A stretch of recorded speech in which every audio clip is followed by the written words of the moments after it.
Enggak, silakan Ustazah Rina Esti. Ya, jazakallah khair pada Ustaz Ade. Baik, saya akan menyapa dulu Ayah Bunda. Assalamualaikum warahmatullahi wabarakatuh, Ayah Bunda. Waalaikumsalam warahmatullahi wabarakatuh. Alhamdulillah, alhamdulillahilladzi arsala rasulahu bil huda wa dinil haqq. Yudhhirahu ala dini kullihi wa kafa billahi syahida. Asyhadu an la ilaha illallah wa asyhadu anna Muhammadan abduhu wa rasuluhu la nabiyya ba'da. Pada Ayah Bunda, syukur alhamdulillah pada kesempatan hari ini kita dipertemukan dalam acara pertemuan orang tua level 9, suatu kesempatan yang sangat berharga bagi kami. Mungkin ada beberapa di sini yang baru bertemu juga dengan saya. Perkenalkan, saya Ustazah Rina Esti Hairani, dan pada saat ini diamanahi oleh lembaga sebagai wakil kepala sekolah bidang kurikulum. Ini luar biasa ya, Ayah Bunda. Tadi saya sempat lihat ada beberapa ayah bunda yang sedang beraktivitas ya, bahkan tadi ada Ayah Naila sepertinya ya masih melayani, sedang bertugas ya di rumah sakit. Alhamdulillah masih mengikuti kegiatan ini, jazakallah khair. Kemudian ada beberapa ayah bunda yang mungkin tengah sibuk di dapur, kemudian di-off-kan dulu kegiatannya untuk menyimak acara hari ini. Bahkan mungkin ada ayah bunda yang lengkap sedang menyimak acara kami hari ini. Sekali lagi terima kasih banyak pada ayah bunda. Ini satu pertemuan yang sangat berharga yang bisa jadi jarang sekali kita sekolah lakukan ya, dan mudah-mudahan pertemuan hari ini membawa kebaikan bagi kita semua. Amin, Ayah ya Bunda, Allah. perkenankan saya share screen sebentar Bunda. Oke. Sudah tampak ya Ustaz Ade ya? Belum, Ustazah, masih menunggu. Nah, sudah. Baik, tadi sudah diperkenalan di awal. Pada kesempatan hari ini saya akan menyampaikan sedikit tentang program level 9 di semester genap tahun pelajaran 2020-2021.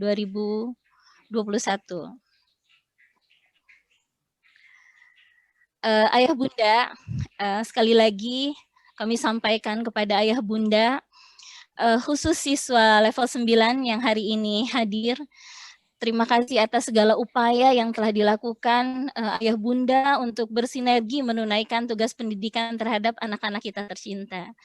Sekali lagi Ayah Bunda, situasi saat ini kita rasakan berat. Namun insya Allah dengan kesabaran dan kerja keras yang dilakukan, kita tetap optimis mampu menunaikan tugas pendidikan di masa pandemi COVID-19 ini. Semoga Allah senantiasa memberikan kesehatan, kelapangan, pertolongan, dan bimbingannya kepada kita semua. Amin ya rabbal alamin ya. Tadi sudah kita lihat sama-sama, Masya Allah, kegiatan anak-anak kita ya, rutinitas KBM, kemudian kegiatan-kegiatan lainnya dalam bentuk penugasan dan yang lainnya, itu mereka lakukan setiap harinya, mulai dari pagi hingga siang bersama guru dan wali kelasnya. Bahkan tugas yang terakhir kemarin saya masih ingat ya, tadi sudah Ayah Bunda lihat sama-sama kegiatan Ananda menyajikan masakan, kemudian merapikan rumah, itu adalah salah satu bentuk kecakapan ya yang mudah-mudahan itu semakin terasa, semakin muncul di kegiatan pembelajaran dari rumah. Ayah Bunda,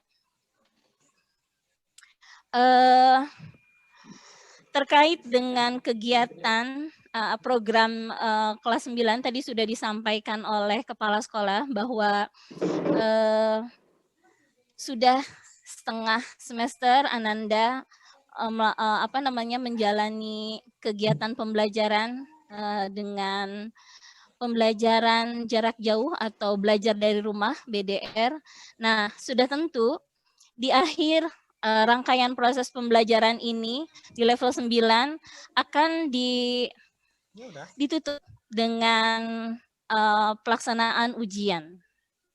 Ya, sebagai bentuk bahwa Ananda telah selesai melaksanakan rangkaian kegiatan selama di SMP ini. Nah, untuk persiapan ujian ini, Ayah Bunda, memang belum ada regulasi yang dikeluarkan yang terbaru ya terkait dengan pelaksanaan ujian ini. Namun tidak ada salahnya pada kesempatan hari ini saya menyampaikan ya gambaran pelaksanaan ujian di tahun lalu, di tahun 2020, dan pada saat itu kita sudah mulai memasuki masa pandemi dari bulan Maret. Ya, jadi di awal tahun lalu sebetulnya memang sudah direncanakan akan ada pelaksanaan UN.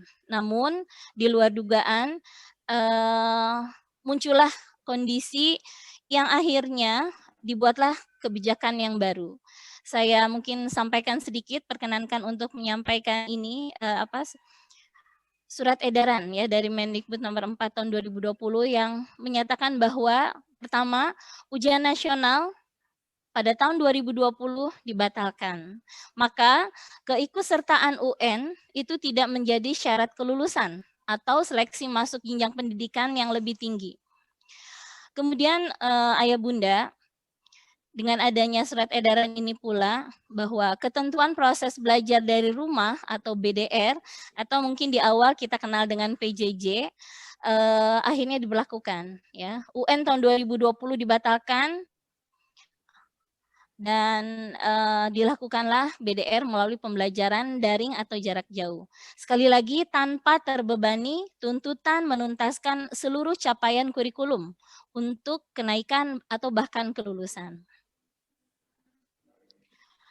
Kemudian Ayah Bunda, mohon maaf, ini nggak kelihatan. Ujian sekolah untuk kelulusan itu dilaksanakan dengan beberapa ketentuan. Yang pertama, ujian sekolah dalam bentuk tes yang mengumpulkan siswa tidak boleh dilaksanakan. Karena pada saat itu kita sudah mulai pembelajaran jarak jauh, maka sekalipun untuk ujian sekolah itu tidak diperkenankan jika pelaksanaannya dalam bentuk mengumpulkan siswa. Kemudian ujian sekolah akhirnya dapat dilakukan dalam bentuk portofolio, nilai rapot, dan prestasi yang diperoleh sebelumnya, kemudian penugasan, tes daring, asesmen jarak jauh lainnya. Dan sekolah juga yang telah melaksanakan ujian sekolah itu dapat menggunakan nilai ujian sekolah untuk menentukan kelulusan. Namun bagi yang belum melaksanakan ujian sekolah, maka bagi sekolah tersebut dapat menentukan kelulusan dari nilai rapot semester 1 sampai 5. Itu Ayah Bunda ya sekilas tentang pelaksanaan ujian di tahun 2020 yang semula direncanakan ujian nasional, bahkan kita waktu itu sudah melakukan pelaksanaan UNBK, simulasi ya, simulasi UNBK. Namun karena ada kondisi pandemi ini, akhirnya semuanya berubah. Nah, jika Ayah Bunda bertanya, bagaimana dengan anak-anak kami, anak-anak kita pada tahun pelajaran 2020-2021 ini. Nah, sekali lagi Ayah Bunda, regulasi dari pemerintah belum ada hingga saat ini dan kita tunggu sama-sama kebijakan apa nanti yang akan digulirkan.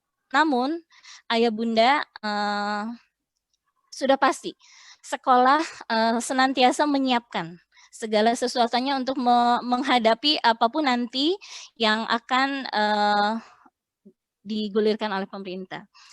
Baik, selanjutnya, sebentar, ini ada gangguan. Oke, program semester genap khusus untuk level 9, sebentar. Oke. Yang pertama, sekali lagi Ayah Bunda, ujian sekolah tetap mengacu pada SKL atau standar kompetensi lulusan tahun lalu yang sudah pasti disesuaikan dengan kondisi sekolah saat ini, saat pandemi ini. Jadi ayah bunda tidak usah khawatir, materi-materi yang dipelajari itu saja yang akan diujikan ya, karena sekali lagi di semester di kelas 9, semester 5 dan semester 6 kita tidak mengejar target kurikulum, sehingga kita pun nanti akan menyesuaikan. Bahan ujian sekolah itu mengacu kepada materi-materi yang sudah dipelajari siswa saja. Ya, jadi ada beberapa materi yang memang tidak diajarkan ya, kita tidak akan ujikan. Sekali lagi, bentuk ujian masih menunggu regulasi dari pemerintah. Jadi ayah bunda kita sama-sama ya menunggu kira-kira kebijakan apa nanti yang akan keluar. Kemudian yang ketiga, penyiapan sekolah lanjutan. Sebagaimana tahun lalu, penyiapan sekolah lanjutan bagi anak-anak kita ini mengacu pada nilai rapot ayah bunda. Jadi materi-materi yang disampaikan saat ini, ayah bunda mohon bisa mengarahkan juga pada anak-anak untuk mengikuti kegiatan pembelajaran dengan maksimal, sehingga nilai rapot yang dihasilkan pun akan optimal. Karena nilai rapot inilah nanti yang akan menjadi acuan bagi Ananda untuk melanjutkan ke sekolah lanjutan atau SMA berikutnya. Kemudian ayah bunda, untuk program sekolah semester genap lainnya yang juga akan coba kami berikan sebagai bentuk pelayanan kepada Ananda di level 9 ini, yang pertama bimbingan reguler. Insya Allah akan diberikan 1 kali per pekan, tapi sekali lagi ayah bunda untuk pelaksanaan tekniknya kita akan lihat nanti di semester genap nanti apakah kita masih LFH ataukah mulai memasuki masa transisi atau sudah juga mulai ke pembiasaan normal baru, kita belum tahu semua. Nah, tapi sekolah sudah menyiapkan program bimbingan ini dilaksanakan 1 kali per pekan sebagai upaya membantu Ananda untuk merecall kembali, mereview kembali materi-materi sebelumnya yang sudah mereka pelajari baik di kelas 7 maupun di kelas 8. Nah, yang kedua adalah latihan-latihan soal secara reguler dan ini dilakukan tiap pekan juga. Sekali lagi ini pun dalam upaya untuk mengingat kembali materi-materi yang sudah diberikan.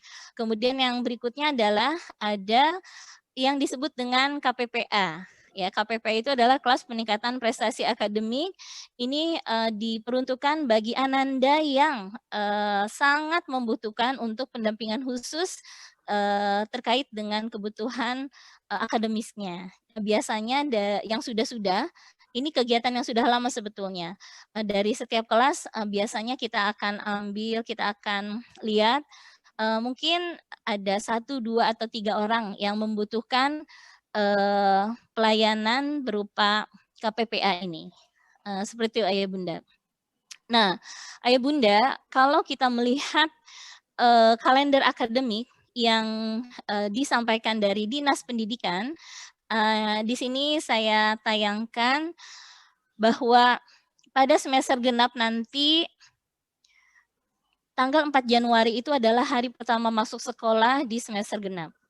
Kemudian masih ada lagi penilaian tengah semester pada tanggal 22 sampai 25 Februari. Kemudian tanggal 6 ini masih ada pembagian LPS. Ini sebetulnya khusus untuk level 7 dan 8 ya. Nanti kita akan lihat lagi disesuaikan dengan waktu pelaksanaan ujian sekolah itu sendiri. Karena di sini ada tiga perkiraan waktu. Yang kita juga sekali lagi kita akan tunggu nanti kebijakan dari pemerintah seperti apa. Yang pertama yaitu di bulan Maret tanggal 15 sampai 18, kemudian 20 Maret sampai tanggal 1 April atau tanggal 19 sampai 22 April. Ini kita masih tunggu ya seperti apa dan bagaimana pelaksanaannya. Kemudian kalau untuk kelas 7-8 itu nanti ada penilaian akhir tahun PAS, yaitu tanggal 14 sampai 17 Juni, dan pembagian rapot bagi kelas 78 itu tanggal 26. Ya, sementara kegiatan KBM untuk level 9 otomatis selesai di bulan Maret. Seperti itu Ayah Bunda. Jadi sekali lagi yang bisa kami sampaikan adalah gambaran pelaksanaan ujian di tahun lalu. Untuk pelaksanaan ujian sekolah seperti apa, kita akan tunggu regulasi berikutnya. Itu saja Ustadz Ade yang bisa saya sampaikan pada kesempatan ini. Sekali lagi Ayah Bunda terima kasih atas pendampingan pada Ananda. Kita sama-sama bersinergi mendampingi Ananda hingga akhir, mengantarkan Ananda hingga kelulusan nanti Ananda, dan mengantarkan Ananda untuk melanjutkan ke pendidikan jenjang yang lebih tinggi lagi, yaitu SMA. Mohon maaf apabila ada yang tidak berkenan. Terima kasih. Wassalamualaikum warahmatullahi wabarakatuh. Baik, jazakallah Ustadz Ade. Assalamualaikum warahmatullahi wabarakatuh. Waalaikumsalam warahmatullahi wabarakatuh. Ya, mudah-mudahan senantiasa sehat ya, ayah bunda sekalian, juga rekan-rekan sekalian. Ya, alhamdulillah hari ini kita akan ngobrolin tentang sekolah lanjutan. Ya, bagaimanapun apa yang terjadi, seperti saya sampaikan sama anak-anak, kita akan tetap berjalan gitu ya, semua akan tetap berjalan, bahkan akan tetap lulus juga gitu di kelas 9. Maka apapun yang hari ini kita hadapi, persiapan itu harus tetap kita lakukan. Baik, tidak membuang waktu Bunda, saya akan langsung bicara tentang PPDB sekolah lanjutan. Nah, memang yang akan saya sampaikan ini adalah PPDB tentang sekolah lanjutan negeri ya. Kalau nanti SMAID itu akan disampaikan khusus oleh Ustadz Ali. Kenapa sekolahnya yang saya sampaikan itu sekolah negeri, itu memang karena sekolah negeri informasinya tuh tiap tahun kalau lagi berubah tuh bisa luar biasa ya, berubah sekali. Tapi kalau kita dapat informasinya, insya Allah itu bisa mencakup seluruh SMA negeri. Bahkan bukan hanya se-Bogor, tapi bisa se-Jawa Barat sekarang gitu ya. Baik, kalau sekolah swasta biasanya persyaratannya itu tergantung sekolah masing-masing, dan satu dengan sekolah yang lain bisa berbeda-beda. Tapi keunggulannya kalau sekolah swasta itu biasanya dari tahun ke tahun persyaratannya atau mekanisme penerimaannya itu tidak terlalu banyak yang berubah gitu ya. Baik, maka hari ini pun saya diamanahkan untuk bicara tentang sekolah lanjutan negeri. Baik, informasi tentang penerimaan peserta didik baru itu kita akan bicara se-Jawa Barat. Kenapa bicara se-Jawa Barat untuk sekolah lanjutan setelah SMP itu karena sudah 3 tahun terakhir PPDB untuk tingkat sekolah lanjutan atas itu dipegang oleh Pemprov Jawa Barat langsung, sehingga informasi PPDB 1 Jawa Barat dan sistem untuk PPDB sekolah lanjutan 1 Jawa Barat itu bisa itu syaratnya sama gitu ya. Nah, terkait dengan informasi PPDB itu untuk tahun ini, kita bicara tahun ini, karena nanti pada saat ayah bunda anak-anaknya lulus gitu ya, tahun depan gitu ya, itu informasinya apakah sama, bisa jadi sama, atau bisa jadi juga berbeda. Tergantung nanti pemerintah akan mengeluarkan kebijakan apa lagi buat PPDB tahun terkait gitu ya. Tapi bersyukurnya adalah untuk PPDB tahun ini, itu akses informasi yang diberikan oleh pemerintah itu cukup luas ya. Mulai dari, jadi semua media sosial itu mereka gunakan dalam upaya mensosialisasi dan menjawab kendala-kendala PPDB yang terjadi di lapangan gitu ya. Itu bisa dilihat ya, ada di Instagram, Twitter, Facebook, juga ada di YouTube, dan juga ada di link ya, link di Google itu khusus Pemprov PPDB khusus untuk membahas tentang PPDB di Pemprov Jawa Barat.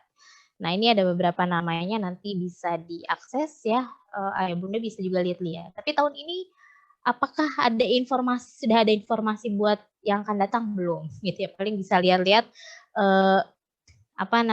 kisah-kisah pertanyaan, informasi yang di-share di PPDB tahun berjalan, lulusan yang kemarin. Nah, untuk informasi resmi secara utuh itu mereka akan share itu biasanya lewat website PPDB Disdik jabarprof.go.id. Jadi ini adalah link website yang mereka khususkan untuk menyampaikan informasi PPDB secara lengkap gitu ya. Nah, terkait dengan penerimaan peserta didik baru sekolah menengah lanjutan di Jawa Barat, itu tahun lulusan yang kemarin itu digelar dalam 2 tahap. Ya, yang ada tahap pertama dan ada tahap yang kedua. Tahap pertama itu dilaksanakan mulai dari tanggal 8 Juni sampai 12 Juni, ya. Dan tahap 2 itu dilaksanakan 25 sampai 1 Juli. Jadi 25 Juni sampai 1 Juli. Semua tahap ini, 2 tahap ini dilaksanakan secara daring atau online. Jadi semuanya berpusat pendaftaran online di PPDB Disdik jabarprof.go.id tadi. Nah, seperti apa 2 tahap ini ya? Yang tahap pertama itu kalau kami ini di lapangan biasanya kami bilangnya Japres, walaupun memang nggak semuanya prestasi gitu ya. Terutama untuk sekolah kita biasanya anak-anak lebih ngambil Japres. Jadi biasanya kita bilangnya Japres. Walaupun untuk di tahap pertama ini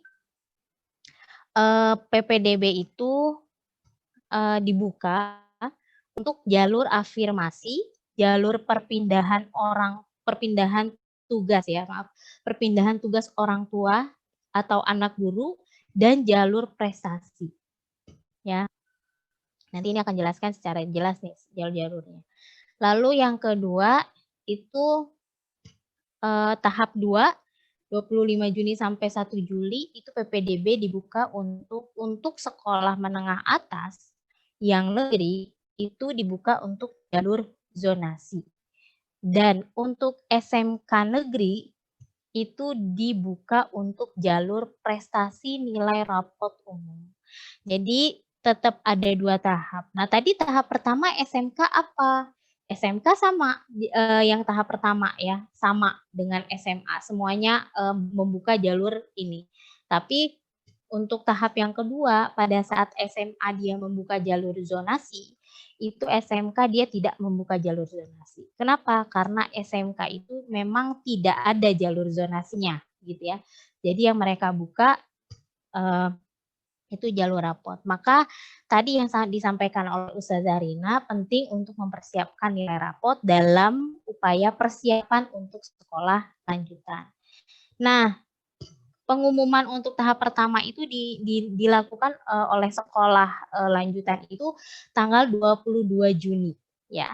Selang berapa hari kemudian dibuka pendaftaran sesi tahap kedua atau jalur zonasi. Kenapa? Agar anak-anak yang tidak lolos di tahap pertama itu bisa mendaftar lagi di tahap PPDB tahap kedua. Secara umum pendaftaran SMA dan SMK negeri itu pertama adalah sekolah mendapatkan akun ya dari pemerintah. Nah, ini yang luar biasa. Akun ini baru pemberlakuan akun ini baru terjadi tahun ini. Tahun sebelumnya kita nggak pakai akun. Jadi kalau misalnya mau daftar langsung aja ke website PPDB-nya Pemprov Jawa Barat tadi, langsung daftar. isi data dan sebagainya sudah selesai, langsung daftar situ. Tapi tahun ini yang berbeda itu adalah kita diberikan akun. Sekolah diberikan akun, siswa juga diberikan akun, gitu ya. Dan tahun ini memang berjibakunya kami adalah menemukan akun ini, gitu. Karena itu pemerintah kan punya jadwal ya, Ayah Bunda. Mulai dari mereka sosialisasi pemberian akun sampai nanti pendaftaran tuh mereka sudah ada schedule-nya. Nah, luar biasanya adalah tahun ini pemberian akun itu harusnya ke anak itu sudah tanggal 13 ya. Tapi saya lupa ya 13 Mei kalau nggak salah. Tapi di tanggal 1 pekan sebelum itu pada saat kami mendengar bahwa akan ada akun yang diturunkan untuk sekolah, akun itu tidak ditemukan gitu ya. Jadi tidak ditemukan oleh siapa? Oleh kami dan oleh pihak sekolah juga gitu. Jadi ini akun dari mana ke mana tuh kami nggak tahu.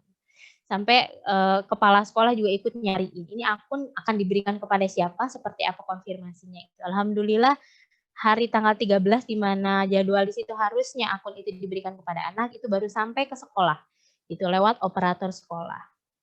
Nah, nanti dari situ kami akan isikan nilai rapot dan mendata password dari akun-akun yang dimiliki oleh siswa.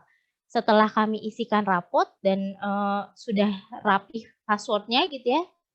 Nah, ini akan kami berikan ke wali kelas gitu ya untuk diberikan kepada siswa yang akan mendaftarkan diri ke SMA atau SMK negeri di Provinsi Jawa Barat gitu ya. Jadi nanti apa yang dilakukan oleh siswa yang pertama adalah waktu itu cukup lama dan cukup panjang waktunya diberikan waktu untuk verifikasi data. Nah, nanti data ini akun ini akan berisi dua hal. Pertama, data nilai rapot siswa. Yang kedua, data dari siswa sendiri. Dari mulai data pribadi gitu ya. Dan yang paling penting nanti di sana itu ada alamat rumah. Nah, untuk data siswa selain nilai rapot itu sudah ada di dalam akun. Sehingga pada saat akun itu datang itu akunnya nggak kosong gitu ya. Itu akun sudah ada isinya, tapi isinya itu adalah data diri. Nah, jika ada yang diisi oleh sekolah itu adalah nilai rapot siswa. Nah, jika ada kesalahan pada saat verifikasi ada kesalahan nilai rapot, maka orang tua bisa melaporkan ke sekolah gitu ya. Untuk apa? Untuk memperbaiki nilai rapot. Sementara untuk kesalahan alamat rumah itu tidak bisa dilaporkan ke sekolah. Kenapa? Karena semua data yang ada di dalam akun siswa itu sudah diambil dari bagian-bagian apa? Bagian-bagian penyimpanan data. Misalnya kayak alamat rumah, itu mereka ambil dari data Dukcapil, gitu. Jadi terus data siswa nomor NISN, mereka ambil dari Dinas Pendidikan. Gitu. Jadi data itu sudah mereka rangkum dari berbagai instansi yang menyediakan data-data valid tentang nama siswa kita, gitu ya, dari nama siswa kita. Nah, oleh karena itu memang alamat rumah ini tidak bisa diuruskan perbaikannya ke sekolah. Jadi ayah bunda jika ada kesalahan alamat rumah itu memang harus langsung diurus ke Dukcapil terkait. Kenapa? Apakah tidak bisa difasilitasi karena karena syarat-syarat yang diminta oleh Dukcapil itu semua ada dan dipegang oleh ayah bunda gitu ya, orang tua terkait. Maka bisa di-prepare nih dari sekarang ayah bunda, mulai dicek kira-kira alamat ayah bunda itu sinkron nggak sih antara KTP, KK gitu ya, sehingga pada saat ini data ini diperlukan itu sudah masuk di akun akun siswa ini data yang valid gitu. Nah, lalu setelah itu siswa melakukan pendaftaran. Secara umum sistemnya seperti itu. Melakukan pendaftaran secara mandiri ke ini ya, Disdik Jabarprov sebenarnya, tapi di sini ada ruangnya itu namanya pendaftaran PPDB Disdik gitu ya. Nah, ini mungkin juga harus dicatat ya Bunda ya, terkait dengan persiapan apa aja. Tahun ini persyaratan itu ada dua ya, dibagi dua sama pemerintah. Itu ada yang umum dan ada yang khusus. Nah, untuk yang umum ini ada beberapa yang memang hanya ayah bunda yang bisa menyiapkan gitu ya. Yang pertama apa? Yang pertama adalah akte kelahiran. Ya. Lalu yang kedua adalah kartu keluarga. Nah, yang paling krusial ini adalah di poin kedua, kartu keluarga. Kenapa? Karena ini nanti akan dipakai untuk banyak proses ya. Kalau nanti ada nilai yang sama, itu ada yang misal penerimaan 200. Dia ada di nomor 200. Tapi ada 201 nih yang nilainya sama gitu ya, yang draw. Nah, maka nanti salah satunya adalah salah satunya yang akan dilihat itu mempertimbangkan siapa yang akan masuk di nomor 200 ini adalah salah satunya adalah kartu keluarga. Maka ini adalah persiapan yang sangat penting gitu ya. Lalu rapot ada di sekolah ya secara umum. Mohon maaf ayah bunda saya cas dulu ya, ini ternyata laptopnya low baterainya. Sebentar.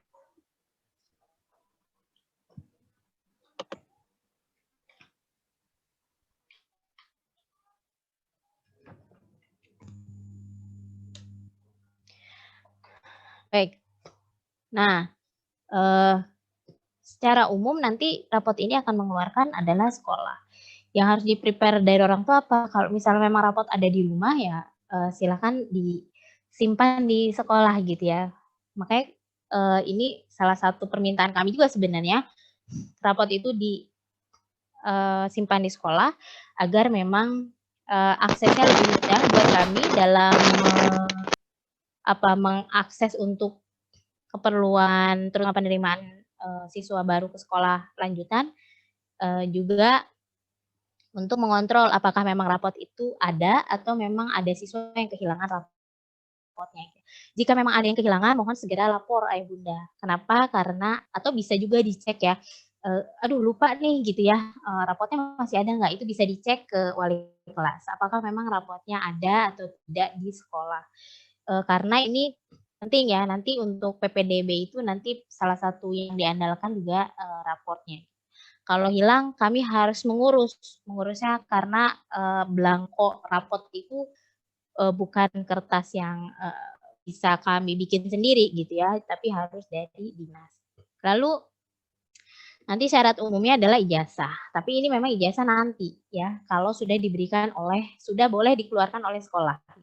Karena ijazah ini biasanya keluarnya terakhir dan tidak bisa diburu-buru karena belangko yang kami gunakan itu kami terima juga dari dinas gitu ya, sehingga kami harus menunggu kapan dinas memberikan gitu.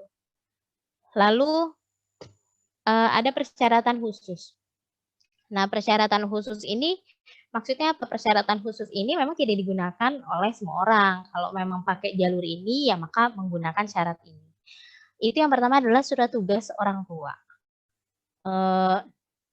Ini buat apa? Buat jalur perpindahan. Maksudnya seperti apa? Kalau misalnya ayah bunda rumahnya di Jawa, terus ada tugas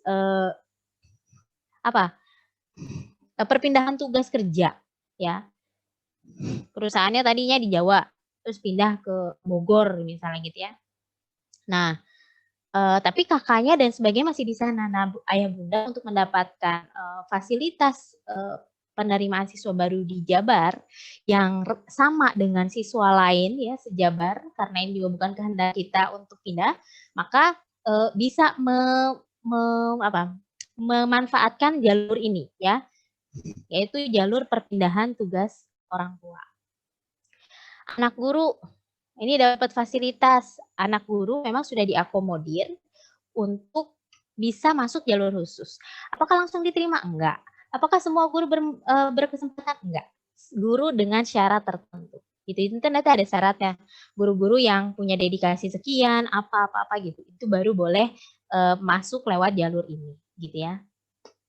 Lalu ada piagam dan dokumen prestasi. Nah, ini juga penting. Untuk anak-anak yang punya prestasi dalam bidang apapun, itu piagam dan dokumen prestasinya itu harus mulai dikumpulkan dari sekarang.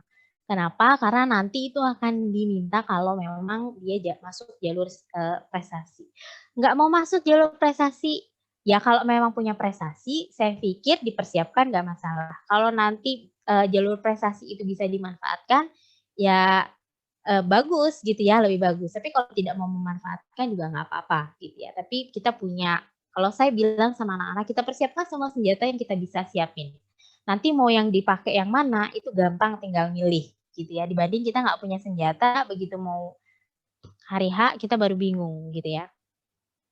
Lalu surat keterangan domisili, ini jalur afirmasi ya, dan dokumen KETM, keluarga keterangan ekonomi tidak mampu. Jadi afirmasi dan KETM ini adalah jalur yang disediakan oleh pemerintah di 3 tahun terakhir ini juga buat anak-anak dan dari keluarga yang tidak mampu gitu ya.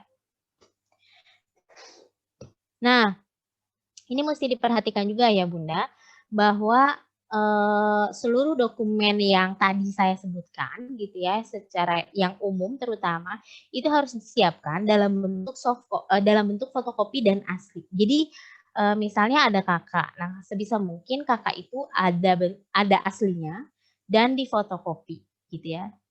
Kenapa? Karena nih ya dokumen hard copy serahkan saat daftar ulang. Biasanya kalau daftar ulang itu mereka meminta hard copy-nya. Termasuk tadi ini ya, piagam atau dokumen prestasi itu juga dalam bentuk asli dan dalam bentuk fotokopinya. Tahun ini karena dalam kondisi COVID, piagam kejuaraan itu tidak dilegalisir, tapi tahun sebelumnya itu harus dilegalisir ke instansi terkait. Misalnya taekwondo harus dilegalisir ke perkumpulan taekwondonya, gitu ya. Itu kalau kejuaraan.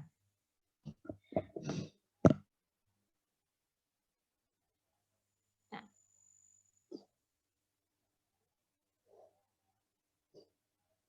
Ini jalur PPDB Jawa Barat ya. Untuk SMA negeri itu ada 4 jalur. Ya, jalur zonasi, afirmasi, perpindahan tugas orang tua dan anak guru, juga jalur prestasi. Nah, jalur zonasi itu apa? Kita udah mulai familiar ya, apalagi yang tahun lalu juga masih. Jalur zonasi itu adalah jalur yang digunakan dengan sistem pembagian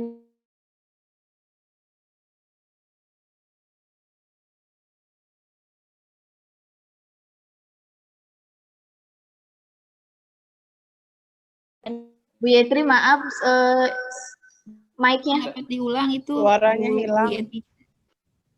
Ustazah Yetri, halo. Di mute itu ustazahnya. Oh, iya ini ada yang ya di mute ya sama sama ini nih kayaknya. Mohon maaf. Ya. Ayah Bunda. Mohon. Maaf. Sudah terdengar ya sekarang dari ya. pembagian jalur. Ya. Mau dapat diulang Bu? Ya, mohon. Ya, jadi SMA negeri itu dibagi jadi 4 jalur penerimaan. Zonasi, afirmasi, perpindahan tugas orang tua dan anak guru, juga jalur prestasi. Jalur zonasi itu adalah jalur di mana siswa itu nanti dibagi per wilayah. Wilayah berdasarkan apa? Berdasarkan domisili siswa ke sekolah yang dituju. Kuotanya untuk jalur zonasi di satu sekolah itu adalah 50% dari total penerimaan siswa di sekolah tersebut. Jadi kalau penerimaannya 300, maka 150 siswa itu akan diterima lewat jalur zonasi. Sisanya nanti diterima lewat jalur yang lain, gitu ya. Lalu jalur afirmasi. Ini PPDB bagi keluarga dari keluarga tidak mampu. Ini 5% ya. Jadi nanti yang tadi ya, ada surat keterangan tidak mampu dan sebagainya. Lalu jalur perpindahan tugas orang tua dan anak guru. Nah, ini nanti peserta didik yang berdomisili mengikuti perpindahan tugas orang tua. Nah, ini jatahnya 5%. 5% barengan sama anak guru. Jadi dari kuota yang ada itu hanya diambil 5% saja. Kalau kelebihan nggak bisa, jadi harus 5%. Gitu. Tapi kalau kekurangan dia nggak nyampe 5%, ini biasanya kuotanya akan dialihkan ke jalur yang lain, gitu ya. Jalur prestasi atau jalur zonasi. Nah, untuk jalur prestasi, nah ini yang istimewa. Untuk SMA, itu jalur prestasi itu kemarin dibagi 2. Ada jalur prestasi rapot dan ada jalur prestasi perlombaan. Nah, nanti ini jalur perlombaan banyak banget gitu ya. Nah, untuk nilai rapot ini menggunakan nilai kalibrasi. Nanti mungkin Bu Rina Hesti juga bisa bantu jelasin nih gimana sih nilai kalibrasi gitu ya. Nah, diperoleh berdasarkan nilai akademik raport nanti ditambah dengan beberapa nilai-nilai lain gitu ya. Nanti ada nilai raport kategori A gitu ya. Nah, seperti itu. Nah, jalur prestasi ini semuanya perlombaan dan raport itu diambil dari total penerimaannya itu adalah 25%. Nah, bagaimana dengan SMK gitu ya? SMK jalurnya cuma 3. Afirmasi, perpindahan orang tua dan anak guru, mohon maaf ini tertinggal kata-katanya, dan jalur prestasi. Afirmasi tadi sama, hanya kuotanya saja lebih banyak yaitu 20%, lalu perpindahan orang tua dan anak guru itu 5%, dan jalur prestasi itu ada 2 ya, dibagi 2. Dibagi 3, mohon maaf. Ada prestasi unggulan, jadi pada saat nanti tahap pertama itu ada jalur prestasi, SMK juga ada jalur prestasi, tapi dia sebut sebagai rapot unggulan, gitu ya. Kuotanya 30%. Lalu pada saat SMA melakukan jalur zonasi, dia jalur rapot lagi, gitu ya, rapot umum. Nah, ini total penerimaannya adalah 40%, dan sisanya itu adalah penerimaan untuk perlombaan. Nah, ini penjelasannya ya. Jalur prestasi, untuk jalur prestasi itu kalau Ayah Bunda nanti Ananda memilih untuk masuk jalur ini, maka calon peserta didik itu diperbolehkan memilih 1 jalur saja dari yang disediakan. Apakah KETM, apakah perpindahan tugas orang tua, apakah rapot, apakah prestasi perlombaan. Jadi pilih salah satu. Lalu yang kedua,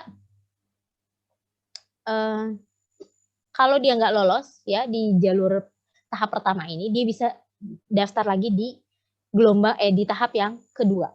Bukan gelombang ya, tapi tahap kedua. Tahap apa? Tahap zonasi gitu ya. Nah, kalau yang afirmasi dia akan disalurkan oleh Pemprov ke sekolah yang terdekat. Jadi kalau dia masuk pakai afirmasi KETM tadi, dia akan diputuskan oleh pemerintah dia sekolah di mana. Tapi kalau untuk anak-anak yang lain itu silahkan dipilih berdasarkan zona, gitu ya. Nah, mohon maaf, Bunda, salah satu keunggulan untuk jalur prestasi ini adalah setiap siswa yang mendaftarkan lewat jalur prestasi ini bisa melintasi zona. Jadi nanti kan kalau tahun ini pendaftaran itu udah dibagi zona. Kota Bogor, kabupaten yang paling banyak pembagian zona itu kabupaten. Ada dari daerah mana sampai daerah mana tuh ada zona A, zona B, zona C dan seterusnya. Nah, kalau jalur prestasi ini misalnya Bunda rumahnya di kabupaten misalnya ya, terus mau melintas ke zona yang ada di Kota Bogor, maka lewat jalur prestasi ini masih dibolehkan. Tapi kalau lewat jalur zonasi itu tidak diperbolehkan. Jadi Bunda hanya boleh memasuki area atau mendaftar di sekolah yang areanya sudah dibatasi oleh pemerintah. Gitu ya. Nah, untuk jalur prestasi raport, beberapa teknisnya ya yang dilakukan dalam pemilihan dalam seleksi jalur rapot. Yang pertama, verifikasi data calon peserta didik jalur rapot akademik nilai rapot. Jadi nanti anak-anak dikasih waktu untuk verifikasi. Benar nggak sih nilainya gitu ya? Kalau misalnya ada kesalahan, kami dari pihak sekolah bisa langsung memperbaiki gitu ya.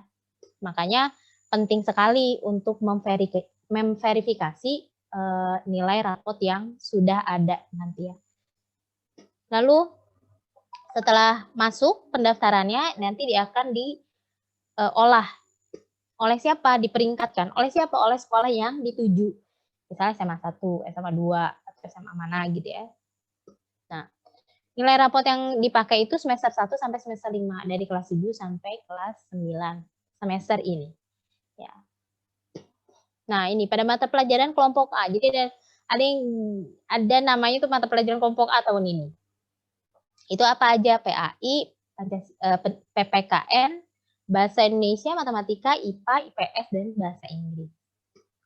Lalu setelah itu nanti ada pemeringkatan lagi sampai kuota yang sudah ditetapkan.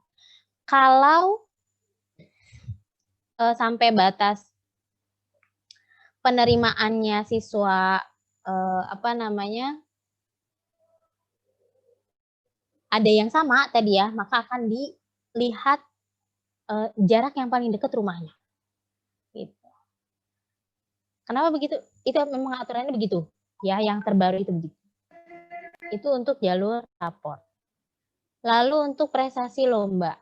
Nah, kejuaraan lomba.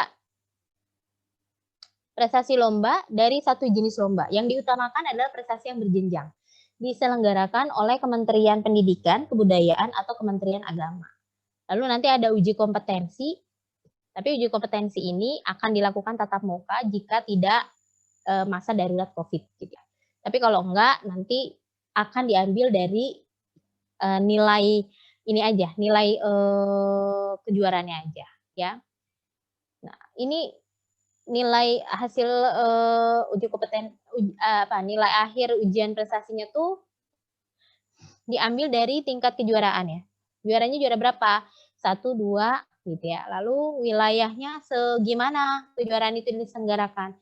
Se-Indonesia, se-Kabupaten Bogor, semana gitu ya. Seperti itu.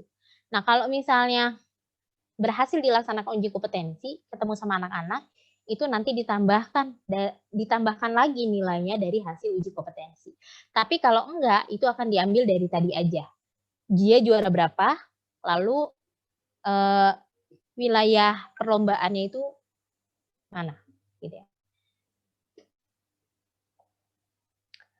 Nah, untuk tingkat internasional itu bisa langsung diterima. Ya, itu kebijakan dari pemerintah di Pemprov ya. Lalu untuk yang berjenjang, ya, itu nanti ada kebijakannya nanti dilihat lagi dengan acuan tadi ya, scoring tadi ya. Nah, nanti dipakai ya, makanya saya bilang tadi domisili KK itu penting karena nanti hal-hal yang seperti ini pada saat ada yang draw, ada yang sama, itu akan dipakai untuk menentukan kira-kira yang domisilinya yang terdekat siapa gitu ya. Tapi saya jauh, bisa jadi dua-duanya jauh, nanti dilihat yang paling dekat siapa gitu, itu ketentuan. Nah, ini yang istimewa dan ini yang kami sasar juga di beberapa tahun terakhir. Alhamdulillah tahun kemarin itu sangat jelas sekali disebutkan terkait dengan jalur prestasi Al-Quran. Kalau tahun-tahun sebelumnya nggak begitu jelas gitu ya. Bahkan satu sekolah dengan sekolah yang lain bisa berbeda. Nah, tahun ini sudah sangat jelas sekali. Jadi untuk anak-anak yang punya hafalan Quran itu dihargai oleh pemerintah, Pemprov Jabar, dengan diakomodir di dalam ketentuan ini. Yaitu untuk 3 juz itu anak-anak disetarakan dengan prestasi juara 1 tingkat kabupaten atau tingkat kota. Dan seterusnya. Ya, sampai 30 juz. 30 juz itu setara dengan juara 1 tingkat internasional. Gitu ya. Makanya kemarin ada beberapa yang bisa saya coba push gitu. Ayo diselesaikan. Tapi nggak mau, Ustazah nggak mau masuk lewat daftar jalur Quran ya nggak masalah gitu ya. Disiapin aja, siapa tahu nanti bisa kan kita kalau akhir-akhir suka wah udahlah pakai dicoba-coba gitu ya. Bisa untuk itu gitu ya, untuk keputusan akhir yang kita suka berubah-berubah, nah itu bisa dipakai saya bilang gitu. Nah, ini yang banyak diminati ya untuk masuk sekolah ke negeri itu adalah jalur zonasi. Nah, kalau tadi untuk jalur prestasi ya bentuknya apapun prestasinya itu kita bisa memilih sekolah yang di luar zona kita, ya, tapi pilihannya hanya satu. Misalnya kita melangkah keluar zona nih, ya kita cuma boleh pilih satu. Tapi gimana kalau di dalam zona? Sama, pilihannya juga cuma satu. Gitu. Jadi kita nggak boleh pindah-pindah sekolah. Nah, ini nanti berbeda dengan yang pendaftaran di jalur zonasi. Kenapa? Karena peserta didik boleh memilih 2 sekolah tujuan. Ya. Nah, seleksi dilakukan dengan prioritas utama jarak tempat tinggal terdekat ke pusat pendidikan. Nanti dihitungnya dengan teknologi informasi geolokasi gitu ya. Nah, ini biasanya kita coba hitung pakai Google aja sih biasanya, Google Map ya dari anak-anak. Jadi radius titik lurus dari mulai rumah ke sekolah yang kita tuju. Jadi bukan kalau SMA bilangnya bukan jalur Grab gitu. Bukan jalur Grab, tapi jalur titik lurus dari rumah ke sekolah. Nah, nanti ini dikasih peringkat gitu ya. Yang paling dekat yang kesempatannya lebih besar untuk bisa masuk ke sekolah terkait gitu. Nah, tapi uniknya di jalur zonasi ini kalau ada yang sama titik rumahnya gitu ya. Nah, ini akan diambil yang calon peserta didik yang usianya lebih tua gitu. Itu aturan pemerintahnya.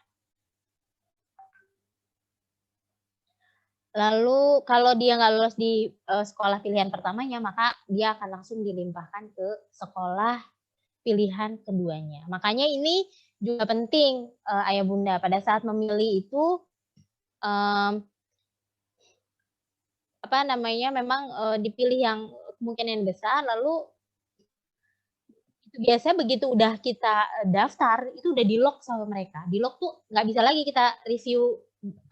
Aduh nggak jadi gitu, nggak bisa lagi. Jadi begitu kita udah admit, nanti kita print hasil pendaftarannya itu sudah dikunci sama mereka datanya, udah langsung masuk kemana, ke SMA 1, SMA 5 misal, udah masuk tuh datanya seret. Nanti kalau misalnya pilihan pertama SMA mana, SMA 1 akan diperingkatkan sama mereka, oh nggak masuk ke SMA 5 gitu ya. Tapi pasti nggak masuk, nggak juga. Nanti diperingkatin lagi gitu ya. Ternyata lolos ya, alhamdulillah. Tapi ternyata nggak lolos ya. Berarti memang dua kesempatan itu sudah tidak bisa lagi cari kesempatan ketiga istilahnya gitu ya. Cari kesempatan ketiga udah nggak ada lagi untuk sekolah negeri. Nah, untuk pembagian zona ini ada beberapa ayah bunda ya, ini gambarannya pembagian zona tahun lalu. Ini di Kabupaten Bogor, Citerep, Cibinong gitu ya, Babakan Madang, Sukaraja, ini zona A. Aksesnya kemana aja? SMA 1 Cibinong, 2, 3, 4. Nah, ini ya, jadi boleh nggak kecamatannya Cibinong ke SMA 1 Ciawi? Nggak boleh kalau jalur zonasi ya. Jadi ini udah pembagian zonanya seperti ini. Ini Kabupaten Bogor.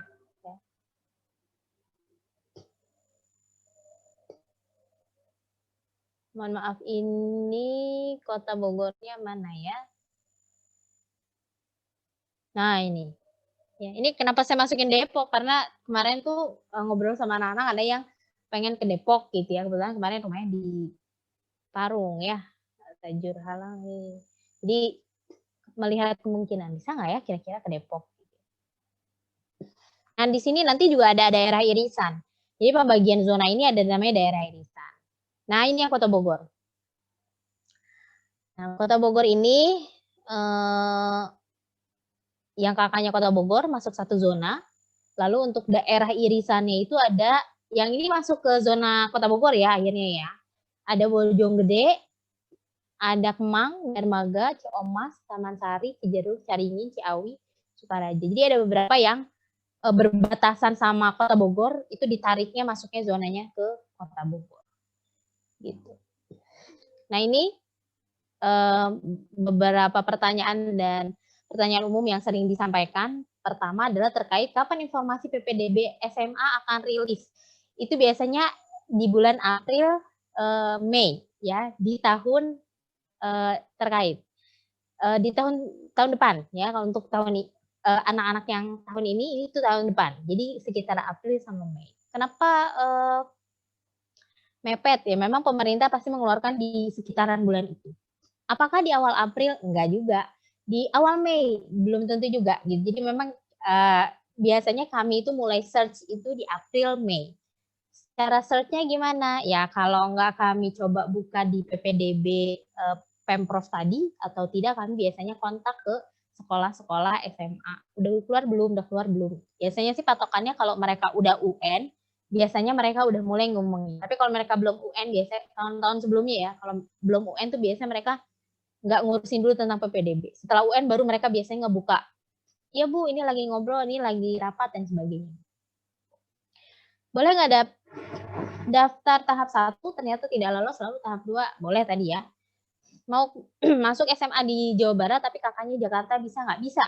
Tapi nggak pindah kakak, bisa. Tapi hanya lewat jalur tahap 1 tadi ya. Dan pilihannya hanya jalur prestasi gitu ya. Rapot atau kejuaraan. Nggak bisa ikut jalur zonasi. Tahun lalu ada yang seperti itu. Jadi nggak bisa ikut jalur zonasi. Maksimal perubahan kakak untuk PPDB jalur zonasi kapan? Kebijakan yang berlaku tahun yang untuk angkatan kemarin lulus itu adalah 1 tahun gitu. Makanya kemarin saya sampaikan sama anak-anak bahwa ayo coba dilihat kakaknya pilihan sekolahnya kemana, jadi jangan sampai kakaknya itu enggak sinkron sama pilihan sekolahnya. Gitu. Baik, itu saja informasi yang mungkin bisa saya sampaikan. Ayah Bunda, jazakallah. Mohon maaf lahir batin. Assalamualaikum warahmatullahi wabarakatuh. Waalaikumsalam warahmatullahi wabarakatuh. Ustazah Yatrina, terima kasih sudah menyampaikan beberapa informasi yang sangat penting ya. Insya Allah walaupun nanti ada beberapa pertanyaan, akan kita buka sesi tanya jawab. Setelah satu sesi lagi Ustadz Ari Aryansyah ya akan menyampaikan perihal informasi PPDB SMA ITU